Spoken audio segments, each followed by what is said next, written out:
लाने को के लिए जब प्रकाश के संवाहक ही नहीं होंगे तो कहाँ से ज्ञान फैलेगा। इसलिए ज्ञान की रक्षा कीजिए।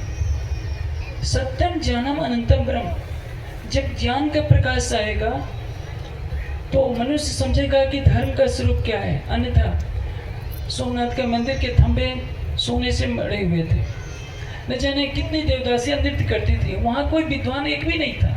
यदि सोमनाथ के मंदिर में एक भी विद्वान होता, एक भी चाणक्य जैसा विद्वान होता तो शायद मंदिर की रक्षा कर सकता था।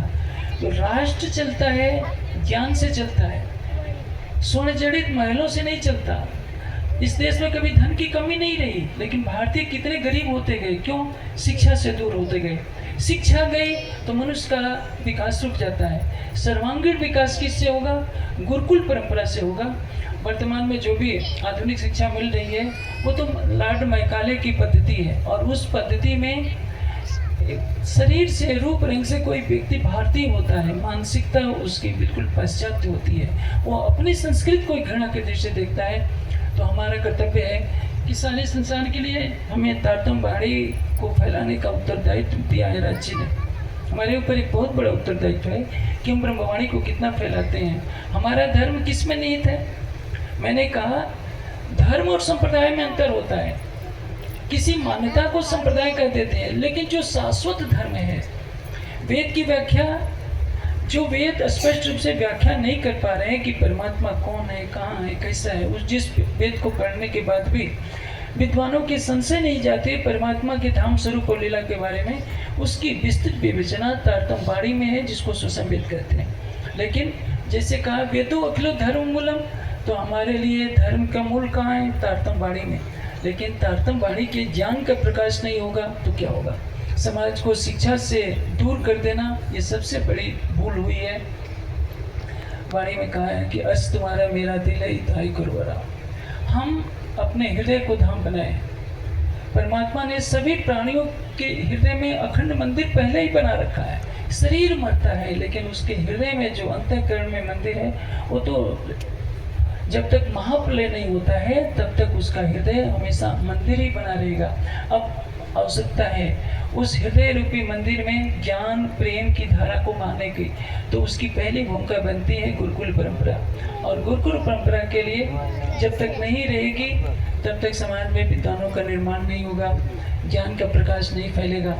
हम सोने की ईंटों से मंदिर बना दें, हीरे मोतियों से उसे जड़ दें, तो भी निकट न आवे नाथ जी। जब तक आपके हृदय में ज्ञान का प्रकाश नहीं आएगा, प्रेम की रसधारा नहीं बहेगी, आपका हृदय कभी भी धाम कराने की शोभा को प्राप्त नहीं कर सकता। अभी जो ग्राउंड फ्लोर पर जो भी व्यवस्था की गई है, 100 बालिकाओं के शिक्षण की व्यवस्था की गई है, और आने वाले समय में जैसे जैसे मांग बढ़ती जाएगी, इसको 5 मंजिला जब किया जाएगा तो 500 बालिकाओं की शिक्षण की व्यवस्था हो जाएगी। आने वाले समय में ये बालिकाओं का ये गुरुकुल समाज में एक बहुत बड़ी क्रांति का सूत्रपात करे, क्योंकि नारी ही निर्मात्री होती है। सिजवा जी को पैदा किसने किया? जीजाबाई ने। राणा प्रताप को किसने पैदा किया? उनकी माता जी ने। वो संस्कार दिए जैसे ऐसे वीरों का निर्माण हो सका। ये माताओं के ऊपर बहुत बड़ी भूमिका है कि वो बच्चों में प्रेरणा बने, कि हमारा बच्चा विद्वान बने। ये गुरु गोविंद सिंह ने एक बात कही है कि जननी जने तो भक्त जन, या दाता या सोर, ना ही तो वो बाँच रहे क्यों कर कमावे नूर।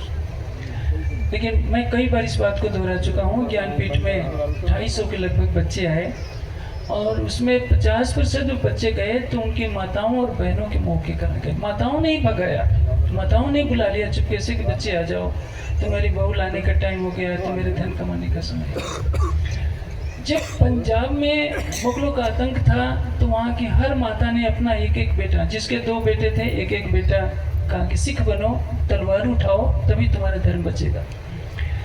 देखिए, अर्थोपार्जन करना, परिवार को चलाना धर्म नहीं है। मैंने महाभारत का उदाहरण शुरू में दिया था, समय भाव में ज़्यादा व्याख्या मैं नहीं कर सकता, आप संकेतों में समझिए। महलों से देश नहीं चला करता, आप अपने घर में धन कमाइए, अरब से धन लाइए, अमेरिका से लाइए, क्या करेंगे? एक दिन छोड़कर चले जाएंगे। ये धरती किसके लिए है? जब ये धर्म के क्षेत्र में, जैसे मैंने पहला ही श्लोक बोला कि धर्म क्षेत्र कुरुक्षेत्र है, अर्जुन धनुष उठाने के लिए तैयार नहीं है। श्री कृष्ण कहते हैं उत्तिष्ठ पार्थ, उठो पार्थ, गांडे उठाओ। युद्ध करना ही तुम्हारा धर्म है, राज्य प्राप्ति के लिए नहीं, असत्य के उन्मूलन के लिए। सत्य का स्रोत कहाँ है? वेद में। तारतम वाणी में क्या है? आत्मज्ञान का स्रोत है। और जब हम उसी का प्रकाश नहीं करेंगे तो क्या होगा? आने वाले समय में वार्षिकोत्सव में, ज्ञानपीठ के वार्षिकोत्सव से आपको बहुत कुछ सूचना मिलेगी। आने वाले समय में ज्ञानपीठ क्या करने जा रहा है,